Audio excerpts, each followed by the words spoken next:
All right, so today I want to talk about my first semester Introduction to Philosophy class. I reserved 15 spots in that class for first year students, and so they come in their first day of college, and at the end of the syllabus I'm asking them to write a complex philosophical essay that involves responding, evaluating a philosophical argument, responding to objections, all this stuff. So at the beginning of my class they look like that. And they're like, oh my gosh, I can't do this. And I want to talk about how I scaffold my writing assignments in that class to help them achieve that goal by the end of the class. My second goal here is to talk about the weekly journal assignment.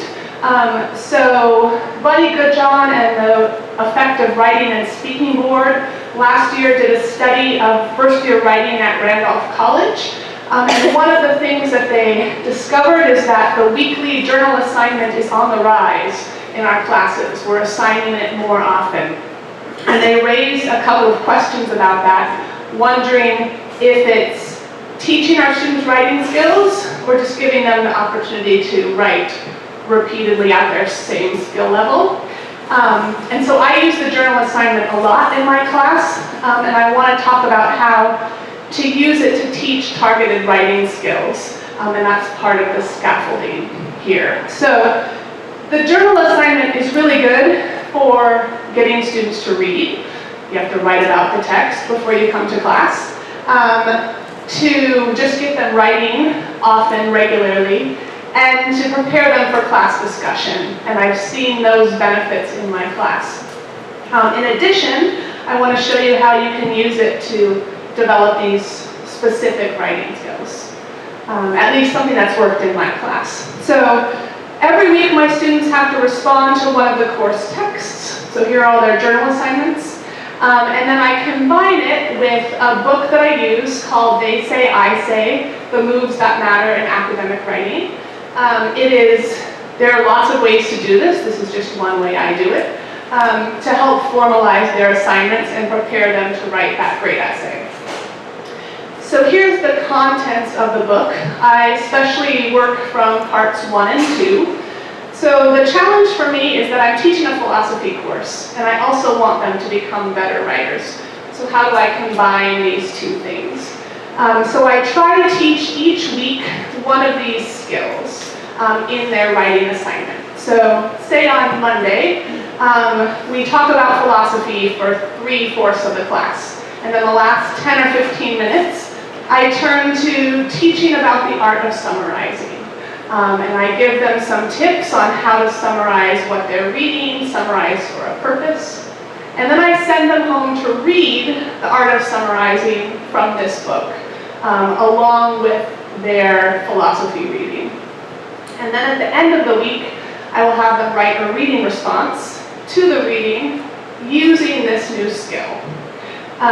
So here, my little grid here is all the skills that make up a good paper. The idea is that each reading response they write throughout the course is practicing a different skill that they'll then need to use in their final paper altogether.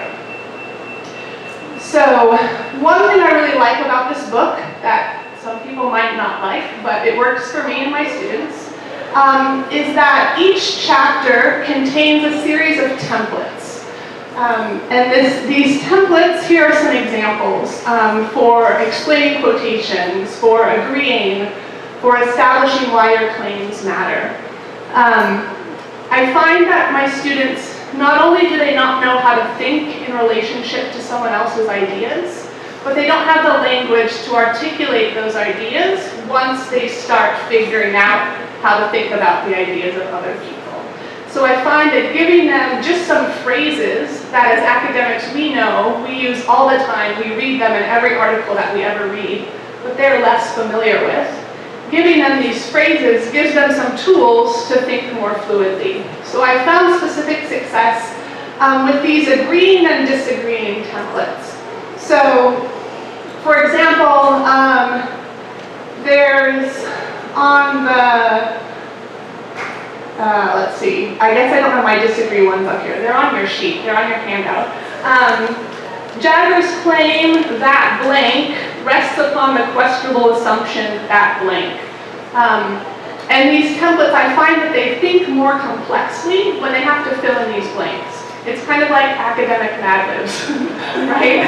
So they see, oh, I have to identify an assumption that this person has. So let me think about that and then fill in the blanks. So I've seen it raise the level of the complexity of the way that they're engaging other texts. So then, an assignment on your handout, if you look at sort of the 5, well, let me move to here. So this is what it looks like in the classroom. At the end of a class on Monday, I give them some direct instruction in the skill. I send them home to read, both from the philosophical text and from They Say, I Say. I then have them practice. So on your handout, this is now in words, images here, words on the handout. An assignment might look something like this. Write at least one paragraph in which you reply to a claim Jagger makes. Choose a way to respond from chapter 4. Disagree and explain why, agree but with a difference, or agree and disagree simultaneously. Use one of the templates offered in chapter 4 to begin your paragraph. So this is just a paragraph. The sections on integrating quotes are really good. The sections on differentiating your voice from the voice of the author you're writing about is really good. And then I give them feedback. And my feedback on these are 2 comments.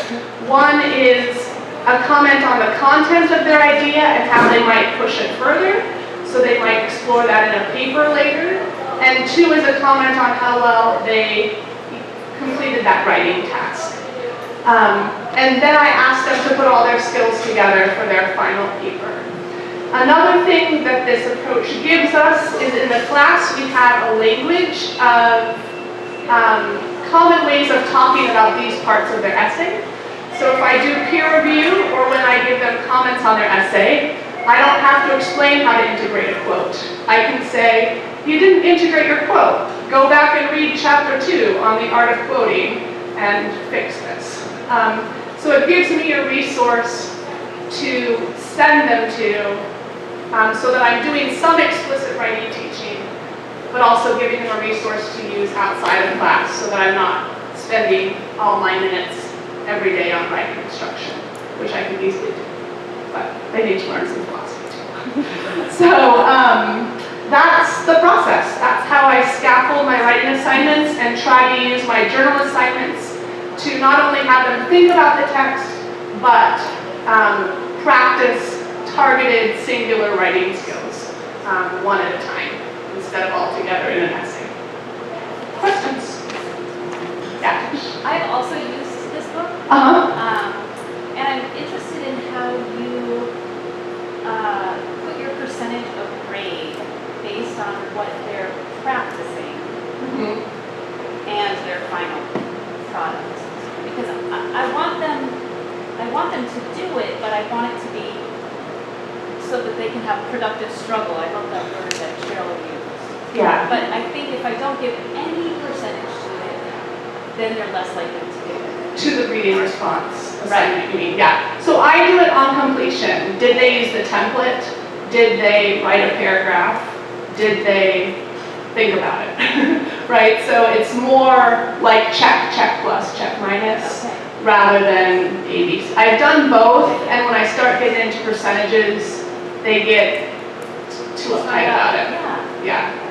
So that's what I've done for those. And then overall, for the course grade, how much is So the reading responses collectively count as much as a paper. So like the 10 reading response. So I have 3 papers and reading responses. So the 10 reading responses count as much as 1/4 of the grade, and then each of the other papers is another 4. There's other things in there, but roughly that's what it is. Any other questions? Yeah, Cheryl. When students do they come back to you after they've taken the class and said, oh, this really helped me in this other class? Or? I haven't gotten that explicit feedback, but I have a couple of students who continue to use the templates in my future classes. Like I see them using that language in a helpful way. I've seen it especially with English as second language learners. I've seen a lot of success with them and the language in my when they come back to me in future classes. Yeah, Holly. Do you use this in your first year seminar or in your intro philosophy? In my intro philosophy class. Do you think it would be helpful if we had, let's say, a new first year common experience course? Like, would this be the kind of book that could be used across the board in a lot of different disciplines to work on writing and learning this technically? I think it could be helpful. Yeah, I think whether you use this book or not, I think the targeted practice of individual skills is really important. Especially for the quoting and summarizing, and is related to the honor code, really, really helpful to give them low, like you said, Holly, we've talked about this, low stakes opportunities to practice those skills.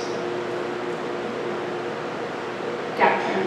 Paula, I think if we did something like that, we want to be careful to emphasize the discipline, because Holly had the comment about could we use something like this in a common experience.